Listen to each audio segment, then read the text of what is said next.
யாருக்கு தாங்க ஸ்டேஷ்னரி ஐட்டம்ஸ்லாம் பிடிக்காது? குழந்தைங்கள்லேருந்து பெரியவங்க வரைக்கும் ஸ்டேஷ்னரி ஐட்டம் கடை போட்டிருந்தாங்க அப்படின்னா, ஃபர்ஸ்ட் ஆளா போய் நிப்பாங்க.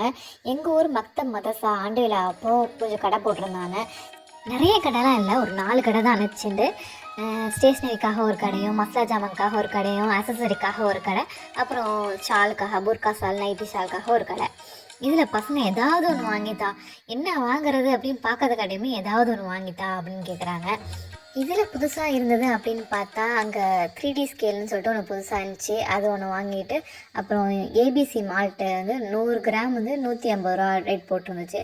சரி அது ஒண்ணு வாங்குவோமேன்னு சொல்லிட்டு வாங்கிட்டு வந்தேங்க.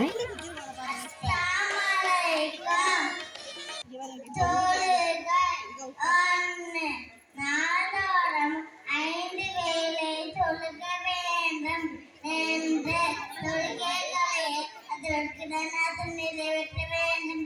3 தொழுகை முஸ்லிமியா காஃபிரை வேறுபடுத்தி அடலாகும். 4 நாள்தோறும் தொழுகையை நிறைவேற்றினால் பாவமெல்லாம் நீங்கிடும். 5 தொழுகை